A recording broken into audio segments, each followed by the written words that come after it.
안녕하세요. 오늘은 신동준 작가님의 1인자의 인문학을 소개하려고 합니다. 이 책은 리더십과 권력의 본질을 깊이 있게 탐구한 많은 독자들에게 큰 감명을 주었습니다. 출판사는 미다스 북입니다. 이 외에도 많은 책을 저술하였습니다. 1. 조선국왕 이야기. 이 책은 조선시대 국왕들의 삶과 통치를 다룹니다. 각 국왕의 생애와 업적, 그들이 처한 정치적 환경과 도전들을 통해 조선의 역사를 깊이 있게 이해할 수 있도록 도와줍니다. 2. 한서 이야기. 이 책은 중국 역사서인 한서를 바탕으로 한 작품입니다. 중국 한나라의 역사와 문화, 그리고 중요한 인물들을 다루며 당시의 정치와 사회를 중요한 통찰을 제공합니다. 3. 조선의 사상가들. 조선시대의 주요 사상가들과 그들의 사상을 다룬 책입니다. 이 책은 유학, 성리학, 실학 등 조선시대 사상들의 발전과 변화를 살펴보고 그 사상들이 조선 사회와 정치에 미친 영향을 분석합니다. 4. 삼국지 인물 열전. 중국의 고전 역사서 삼국지에 등장하는 주요 인물들을 중심으로 그들의 삶과 업적을 다룹니다. 이 책은 삼국지의 주요 인물들이 어떻게 정치적, 군사적 전략을 펼쳤는지를 자세히 설명합니다. 신동준 작가는 이와 같은 다양한 저서를 통해 역사와 인문학에 대한 깊이 있는 통찰을 독자들에게 전달하고 있습니다.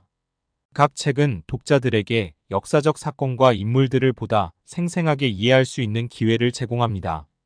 신동준 작가님은 다수의 저서를 통해 인문학적 통찰을 전해온 저명한 작가입니다. 1인자의 인문학에서는 역사 속 다양한 리더들의 사례를 통해 리더십의 다양한 측면을 깊이 있게 분석하고 있습니다. 이 책의 핵심 메시지는 리더십이 단순한 권력이 아닌 인문학적 이해와 통찰에서 비롯된다는 것입니다. 이를 통해 독자들은 보다 넓은 시야로 세상을 바라볼 수 있게 됩니다. 특히 책의 중반부에서는 역사 속 리더들이 어떻게 권력을 사용하고 어떤 방식으로 리더십을 발휘했는지에 대한 구체적인 사례를 다루고 있어 매우 흥미롭습니다. 예를 들어 고대 로마의 정치가와 군인, 중국의 황제와 재상 등의 리더십을 통해 우리는 리더십의 본질과 변화를 이해할 수 있습니다. 이 책은 단순한 역사서가 아니라 현재를 살아가는 우리에게도 중요한 시사점을 던져줍니다.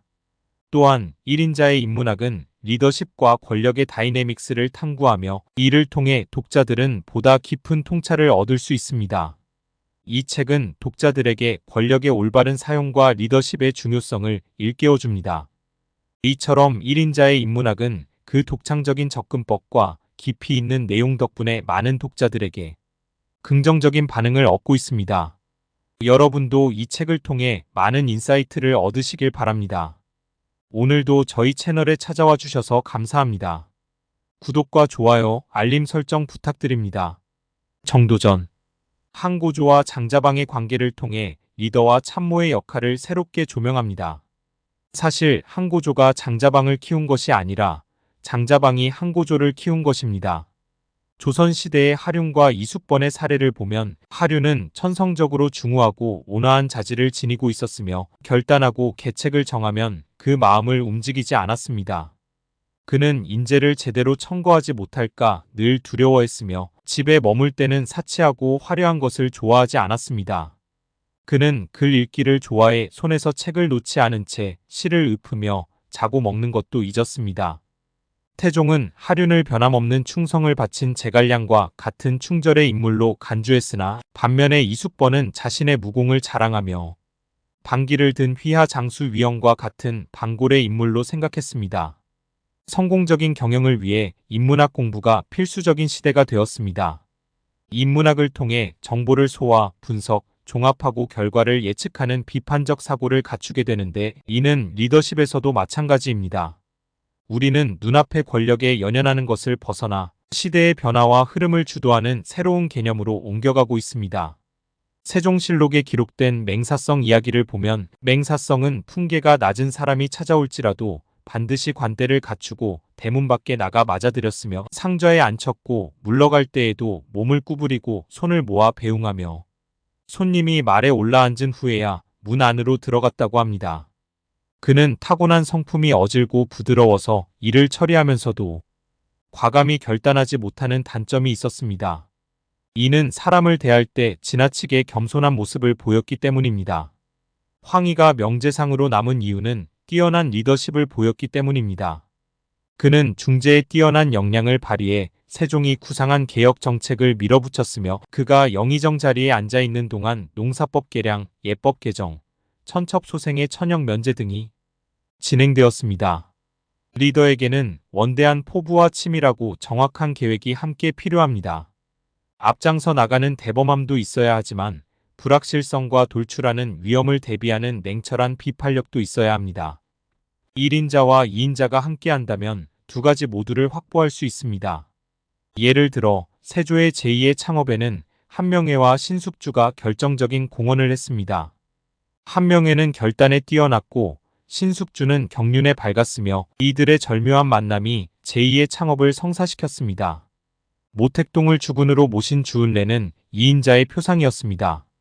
귀족 가문 출신이었던 주은래는 자신에게 없는 카리스마를 모택동에게 발견한 후 자청해서 그를 지도자로 추대했습니다. 그는 늘 모택동의 발걸음 뒤에서 영원한 2인자의 길을 걸었으며 역사가들은 실제로 중국을 이끈 두뇌는 주은래였다고 평가합니다. 닉슨 전 대통령은 모택동이 없었다면 중국 혁명은 결코 불붙지 않았겠지만 주은래가 없었다면 그 불길은 다 타서 재가 되고 말았을 것이라는 유명한 어록을 남겼습니다. 리더에게는 원대한 포부와 치밀하고 정확한 계획이 함께 필요합니다. 앞장서 나가는 대범함도 있어야 하지만 불확실성과 돌출하는 위험을 대비하는 냉철한 비판력도 있어야 합니다. 1인자와 2인자가 함께한다면 두 가지 모두를 확보할 수 있습니다. 2인자의 전형을 보여준 인물로는 쿠바 혁명의 체게바라를 들 수 있습니다. 그는 혁명 전 게릴라 사령관으로 피델 카스트로와 완벽한 조화를 이루었고 혁명 성공 후 권력의 문제가 발생하자 미련 없이 2인자 자리를 거뒀습니다.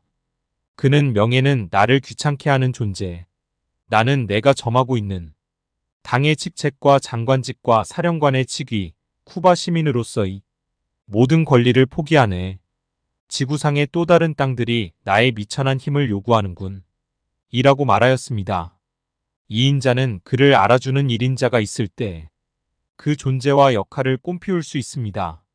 우리 시대에 실패한 1인자는 2인자의 역할에서 멈춰버린 경우입니다.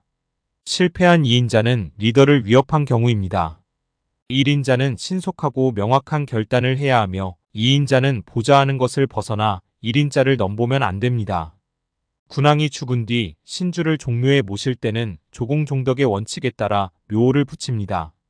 공이 많은 군왕은 조, 덕이 많은 군왕은 종을 붙이는 것입니다. 그러나 큰 업적이 없더라도 인민에게 유덕한 군주로 간주에 종을 붙입니다. 이는 일종의 미화 작업입니다. 존 바이든 부통령은 오바마 대통령과 함께한 정치적 2인자입니다. 그는 8년 동안 오바마의 친구이자 가족과 가까울 정도의 신뢰와 연대 관계를 형성했다고 평가받고 있습니다. 오바마는 바이든은 나를 더 나은 대통령, 더 나은 국군 통수권자로 만들었다. 단둘이 있을 때는 직언을 주저하지 않았으며 특히 두 사람의 의견이 다를 때 더욱 그랬다. 라고 회상했습니다. 위기의 순간과 평화의 시기를 막론하고 바른 말을 할 수 있는 것이 2인자가 존재하는 의미일 것입니다. 오바마는 그를 형이라고까지 불렀습니다. 중국 명언의 위대한 용장은 몇 곱절 힘이 센 사람이 아니라 조금 더 버티는 자다. 라는 말이 있습니다. 인내는 약한 것이 아니라 강한 자만이 가질 수 있는 덕목입니다.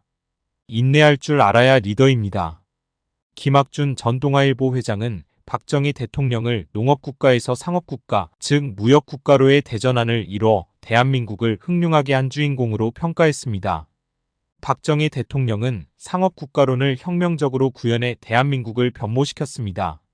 2016년 증언록을 낸 현대 한국 최고의 2인자 김종필의 2인자론에 따르면 1인자는 2인자를 소외하거나 무력화하고 싶어하는 속성을 가지고 있습니다.